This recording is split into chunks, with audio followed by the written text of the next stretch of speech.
అందరికీ నమస్కారం.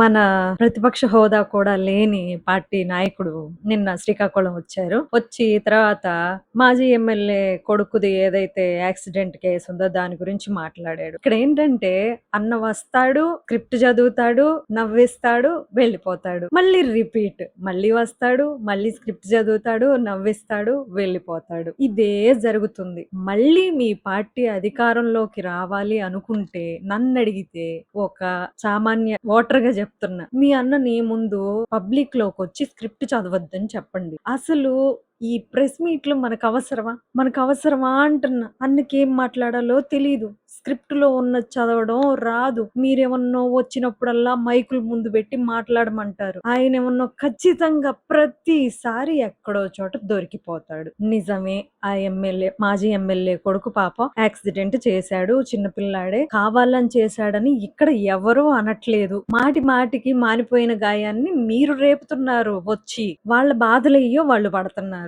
గుర్తు చేస్తున్నారనమాట మళ్ళీ మళ్ళీ.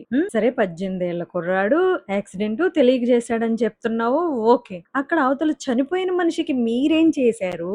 మీ పార్టీ తరపు వ్యక్తి కదా! మరి వాళ్ళకి మీరేం చేశారు? అది చెప్పాలి కదా కాస్త.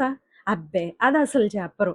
అందుకే జెప్తున్నా అన్నని అసలు ప్రెస్ మీట్‌లు పెట్టొద్దని జెప్పండి. మీ భాష మీ కార్యకర్తలకు అర్థమవుతుంది కానీ జనాలకు అర్థం కావట్లేదు. ఇలాగే ఇంకో 10 ప్రెస్ మీట్‌లు పెట్టారంటే ఉన్న ఓటర్లు గూడా సర్దుకుంటారు. అది విషయం. తర్వాత 45 ఏళ్ల వ్యక్తి చనిపోయాడు. ఆల్రెడీ వయసయిపోయింది గదా! అన్నట్టుగా మాట్లాడుతున్నాడు. మన వయసు ఎంతన్నా? మనకి 50 పైనుండ్లా? ఎందుకు ఆ మాటలు చెప్పు? ఇక అంటే ఎళ్ళిపోవచ్చని అర్థం. వాళ్ళ ఫ్యామిలీకి అతనే దిక్కు. ఫైనాన్షియల్‌గా అతను మాత్రమే గొర్రెల మేత. వాళ్ళ చిన్న పిల్లలున్నారు. భార్య, తల్లి వీళ్ళందరిని చూసుకోవాల్సింది అతనే. ఏం మాట్లాడతావన్నా? దయచేసి నేను చెప్పేది వినండి. మీ అన్నని దయచేసి వచ్చి మైక్ పట్టుకొని మాట్లాడొద్దని చెప్పండి. మంచి కామెడీ కంటెంట్ ఇస్తున్నారు.